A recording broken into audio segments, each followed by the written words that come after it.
नमस्कार, मी नेहा गायकवाड मेरा भरा समाचारमध्ये तुमचं मनपूर्वक स्वागत करते। महाशिवरात्रीच्या रात्री जी प्रकार घडला येऊरमध्ये, ज्याप्रमाणे गोवंश तस्करीचा जो प्रकार घडला, त्यामध्ये येऊरचे जे जाबाज तरुण होते त्यांनी ती जी तस्करीचा जो खेळ होता तो उधळून लावला। त्यामुळे आजचे जे येऊरकर आहेत, येऊर गाव ग्रामस्थ आहेत, ते इथे येऊरचे जे वन अधिकारी आहेत त्यांना पत्र देण्यासाठी आलेले आहेत, निवेदन देण्यासाठी आलेले आहेत। आपण त्यांच्याशी संवाद साधणार आहोत थेट। ताई, आज आपण आलेला आहात वन अधिकाऱ्यांना पत्र देण्यासाठी, तर जो सारासार महाशिवरात्रीचा जो प्रकार घडला त्या संदर्भातच, तर काय आश्वासन दिलं सरांनी, काय सांगाल? आम्ही वनरक्षक अधिकाऱ्यांना पत्र द्यायला आलो आहे। गावकरी आम्ही 100 लोक जवळ गावकरी म्हणून पत्र द्यायला आलो आहे। निवेदन देताना आम्ही सरांना म्हटलं आहे की आम्ही 2-3 विषय मांडलेत की जे वरती जाताना जशा गाड्या चेक होतात तशा गाड्या खाली येताना पण चेक करा। पहिला निवेदनाचा विषय तो आहे आमचा।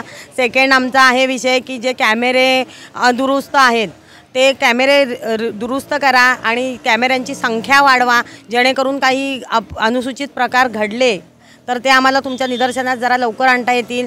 आणि तिसरा विषय आमचा आहे की ड्यूटी लिस्ट, म्हणजे गेटवरती जे कॉन्टॅक्ट नंबर आहेत किंवा ड्यूटी लिस्ट आहे ती आमच्यापर्यंत पोहोचवा। म्हणजे उद्या महाशिवरात्रीच्या रात्री झालेला प्रकार, तशा प्रकार काही झाला तर इथे गेट बंद करून गावकऱ्यांना जमा करेपर्यंतचा वेळ मिळेल, म्हणजे अशा काही मोठ्या घटना घडू नयेत। आणि परत आम्ही त्यांना सांगितलं आहे की आम्हाला आता ह्याच्या पुढे आम्ही हे तुम्हाला निवेदन दिले, ह्याच्यावर तुम्ही कारवाई नाही केलीत तर आम्हाला अगदी रस्त्यावर उतरावं लागलं तरी चालेल, पण हे प्रकरण अगदी वेळेवरती व्यवस्थितरित्या अधिकाऱ्यांनी पण लक्ष देऊन पूर्ण केलं पाहिजे, हे निवेदन द्यायला आम्ही त्यांच्याकडे आलो आहे। आणि जर आपल्या ह्या ज्या मागण्या आहेत त्या पूर्ण झाल्या नाही तर पुढची भूमिका काय असणार आहे आपली? आमची पुढची भूमिका अशी असेल की आम्ही आता वनमंत्र्यांना, गणेश नाईकांना भेटून आम्ही पत्र व्यवहार करू आणि त्यांना भेटून आम्ही हे सगळं निदर्शनास आणू।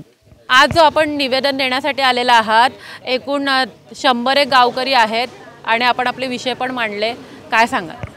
जसं की आम्ही आहे तर या गोष्टीकडे आम्ही आता इथे फॉरेस्ट अधिकारी यांना पत्र व्यवहार केलेला आहे। तर गावामध्ये बाहेरील व्यक्ती जास्त प्रमाणात, मोठ्या प्रमाणात गाड्या वगैरे येत आहेत, तिथे चालणारे हॉटेल्स, लॉन वगैरे इथे जास्त प्रमाणात गाड्या येतात।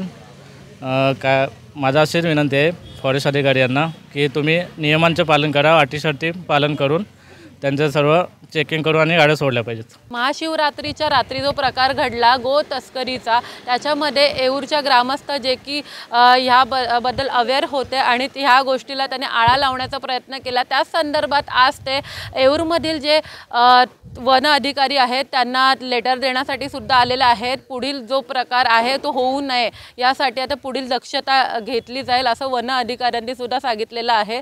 आणि त्याचबरोबर इथले जे ग्रामस्थ आहेत ते मोठ्या संख्येने आपल्याला इथं पाहायला मिळतात।